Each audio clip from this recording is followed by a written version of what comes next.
Assalamualaikum warahmatullahi wabarakatuh. Alhamdulillah, berjumpa kembali dengan Berita News. Sebuah perjalanan spiritual seorang ayah dan anak di Inggris ini luar biasa, saudara. Ya, ayah dan anak non Muslim ini mengunjungi lebih dari 60 masjid karena penasaran dan ingin tahu apa itu Islam. Mengingat di negaranya kampanye dari sayap kanan Inggris yang semakin hari semakin tajam, Islamofobia digiatkan, maka ayah dan anak ini terinspirasi, dia pengen tahu sendiri Islam, ya, dengan cara mengunjungi masjid-masjid di Inggris, bahkan juga di luar negeri seperti Pakistan, Mesir, dan negara-negara Islam lainnya yang mayoritas Islam. Nah, akhirnya video-video mereka menjadi viral dan bisa mengantarkan mereka berada di Madinah, sampai ke Madinah dan bertemu seorang syekh dan mendapatkan penjelasan yang lengkap tentang Islam dari seorang syekh yang ada di Madinah. Meskipun mereka ini sebetulnya belum Islam, tapi respon anaknya, yang kebetulan anaknya ini masih sedikit mengalami autisme, lebih bahagia, lebih senang, antusias ketika berada di dalam masjid daripada berada di dalam gereja, saudara. Jadi sang ayah bernama Dan Haris dan anaknya bernama Joshua, ya, mengunjungi masjid-masjid di seluruh dunia, bahkan belajar tentang Islam, bertemu dengan umat muslim dan menentang stereotip. Itulah tujuannya. Anaknya berusia 12 tahun dan mengidap autis, menyukai suasana yang damai di masjid. Ayahnya mengatakan kunjungan-kunjungan ini melambangkan bagaimana orang bisa dapat melawan kebencian melalui interaksi manusia yang sederhana. Sejauh ini mereka telah mengunjungi kurang lebih 60 masjid. Mereka telah mendapatkan popularitas di media sosial karena video mereka viral yang memberikan kue kepada berbagai jamaah masjid. Mereka membuat video dengan video serial bertajuk Cake Not Hate-nya, kue bukan kebencian. Mereka bahkan baru-baru ini mengunjungi Madinah dan Masjid Nabawi.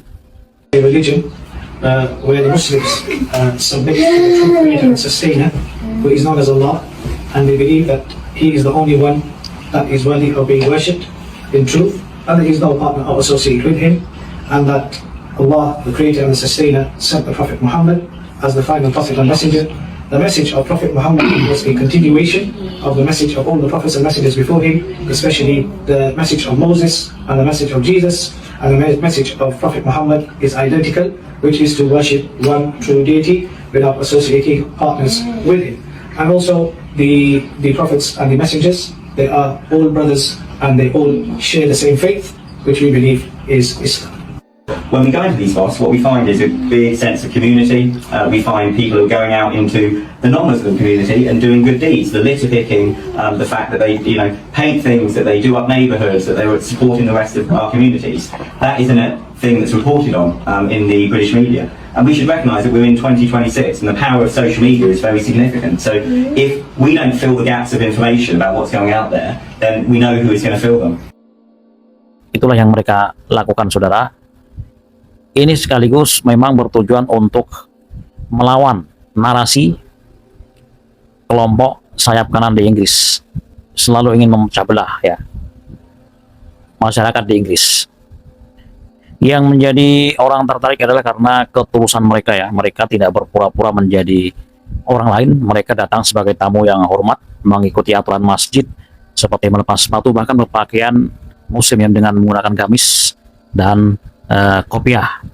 Meskipun tetap pada keyakinan mereka sendiri, mereka menunjukkan rasa hormat yang mendalam terhadap nilai-nilai spiritual yang mereka temui. Namun jika dilihat dari sambutan setiap dia datang ke masjid-masjid baik di Inggris maupun di luar Inggris, bagaimana orang yang berada di masjid, pengurus masjid itu menyambut dengan luar biasa, nampaknya tak lama lagi mereka akan menjadi muslim. Kita doakan semoga mereka mendapatkan hidayah, ya. Amin ya robbal alamin. Kisah perjalanan yang luar biasa juga, ya, jarang terjadi. Bagaimana mungkin seorang yang non-muslim, orang Inggris, melakukan perjalanan dari masjid ke masjid, mengunjungi masjid, bahkan tidak hanya di Inggris tapi sampai ke luar Inggris, ya. Akhirnya bisa mengantarkan dia juga sampai ke Madinah. Sebuah pencarian yang luar biasa. Seperti juga sebuah kisah seorang pria ini yang memilih Islam sebagai agamanya. Pria bernama Alexander Wood ini menyatakan membuat sebuah video kesaksiannya kenapa dia memutuskan untuk masuk Islam ya. Why I choose to convert to Islam. Masya Allah. Here are a few reasons why I chose to leave Christianity and come to Islam. And newsflash, no, I never been to jail, and I wasn't at like rock bottom and was looking for a sign and was like, Islam saved me. Like that's not my story at all. I actually won't go into my story too much, but I will give you my reasons of why I like being a Muslim. Starting off, number one,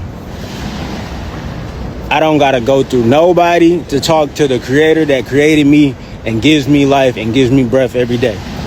It's straight to the one. La ilaha illallah. That's it. For two, I felt like Islam strengthened my foundation that was set as a Christian actually. I feel like my Christian foundation was even strengthened even more once I became a Muslim and really started trying to conceptualize what God is as the creator. And three, the amount of consciousness it takes to be a Muslim, right? So we got something called Sunnah, which is like the way the Prophet, peace be upon him, lived his life. So it's things as simple as the way we pray has a certain structure, stepping into the mosque with your right foot, what hand you eat with, and cleanliness. There's a lot of structure to the religion. Like that's why I feel like Islam is a true religion, because it tells you how to go about almost every area of your life, if not all of them. One thing I do caution people though is, I think as a revert, I can still see the beauty in having all these little details to bring consciousness to my everyday life, so I make sure I'm present. And even from when I'm praying to when I'm going to a mosque or when I'm dealing with other people, it makes me be present and conscious of how I'm interacting to make this interaction something that Allah would be pleased with. The flip side of that is, having all these little details, you can kind of become obsessive and like OCD with. And I think that's what happens with some people who feel like they're losing the spirituality part of the practice, because you get so focused on just doing the movements and saying the words. For instance, like praying in Arabic. I don't know Arabic, so I'm praying. I know what I'm saying because I've read it before, but in the moment, I don't know exactly every word that I'm saying. So it's very easy to just get along with going with the movements and forget to really feel it in here, the spirituality. And I'll just say, like, I feel like Islam is the update, you know? The Jews came, they was a little bit corrupted. Jesus had to come, set them straight. They killed Jesus. Jesus didn't really bring a religion. He brought a faith and a way of doing things. And then they made Christianity. And that's kind of like wacky right now too. So then Islam came and said, hey, there's one God. And that's it. And this is how I want you to live your life. And that's why I chose to become a Muslim. I like the structure, and I believe it gives me a lot of peace. Berikan tanggapan Anda di kolom komentar. Dukung terus channel ini dengan cara like, komen, share, dan subscribe. Berjumpa kembali di video berikutnya. Wassalamualaikum warahmatullahi wabarakatuh.